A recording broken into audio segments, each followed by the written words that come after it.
I'm Alan Samaha. I'm a Palestinian American student here at Eastern Michigan University.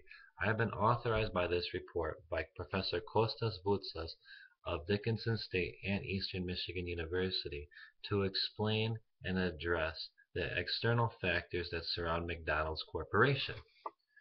We will tread topics such as the lawsuits surrounding McDonald's, the international union issues, how they flourished during the economic crisis, and their international affairs. The first topic I would like to address are the lawsuits that surround McDonald's. The hot coffee case is one of the most well-known and publicized lawsuits of 1994. This case was held by Stella Liebeck, a 79-year-old woman who had previously had an injury due to McDonald's holding their coffee at temperatures that were known to be 20 degrees too high. And this caused her to have third-degree burns and resulted in her having plastic surgery and skin grafts. Who was to blame for this? The coffee was held at 900 degrees, and this was tested by the courts. And this coffee at this temperature could cause a third-degree burn in less than 3 seconds. Over 700 complaints were filed against McDonald's prior to this, about a decade or so. And this caused another issue to open up, which finally allowed Stella Liebeck to win this $2.9 million case against McDonald's. Another case that was held against McDonald's are overweight children and the litigations that are against McDonald's due to false advertising. McDonald's has also caught litigation by the parents of overweight children. These parents have sought compensation that is very similar to what we see with tobacco companies today. Pellman versus McDonald's is one of the prime examples of this, and deceptive advertising played a huge role in this lawsuit. Campaigns such as McChicken Every Day or McDonald's can be part of any balanced diet and lifestyle led to this lawsuit. It was dismissed on the grounds that the information was insufficient to hold up in court. One of the other issues I would like to discuss about McDonald's are the international union issues, particularly focusing on Japan and Moscow, Russia. We start by defining the McComplex.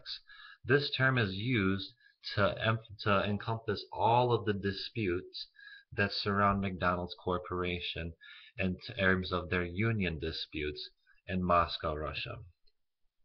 Natalia Gracheva was the head of the union complex at this time.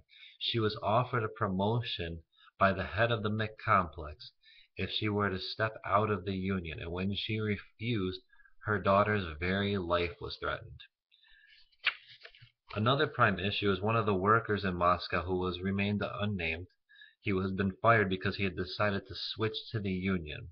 Disciplinary action had been taken against him because he had used the restroom without permission. Before he had switched to the union, he had won Employee of the Year, had been praised for his professionalism and his speed. But after he switched to the union, they had called him a bad worker. They had said many nasty things about him. They had filed many complaints against him. And then finally it culminated in his termination just at the hands of a basic human need. Japan has also had similar issues against McDonald's as well. Mr. Takano, with unpaid overtime of 1,200 hours. He once worked 63 days in Tokyo without a day off. He joined the TMU and had to negotiate his rights with McDonald's. Another issue I'd like to talk about McDonald's and their external factors would be the 2008 economic crisis. McDonald's during this time period actually flourished, whereas other restaurants had flopped.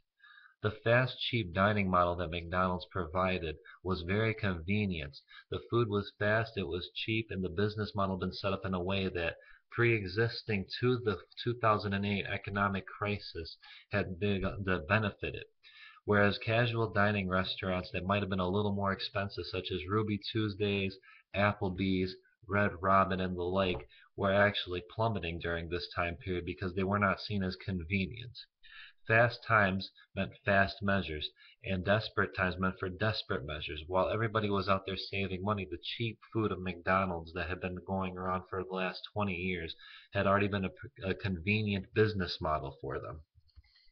In 2008, McDonald's actually opened up 600 more stores, and that was at the height of the economic crisis. The cumulative stock in 2008 did slow down, but it still increased, whereas other businesses actually decreased. This includes the S&P 500 and the Dow Jones Industrial Average. I would like to take a minute to discuss some of the international affairs that McDonald's is surrounded in. The Western fast food market and McDonald's had not appeared in China until November of 1987. KFC had opened up in Beijing. McDonald's shortly opened up its doors after. This actually tended to open up a symbiotic relationship between McDonald's and KFC. In America, two fast food restaurants opening up in the same area tends to have this effect where one business is stealing customers from the other and it results in a business that is struggling. In China, however, the effect actually increased the sales for McDonald's and it worked well for the expansion. In Hong Kong Pacific Rim region in the 1990s, there was a populous market for McDonald's. The economy in Hong Kong at this time period provided to McDonald's with a stroke of luck gained a business advantage for this company in ways that fast food restaurants preceding McDonald's were not able to attain. And that is the focus of my report. However, if there are any questions, I would be likely to address them and I would love to as well. Nope, no questions? You. All right. Thank you for your time.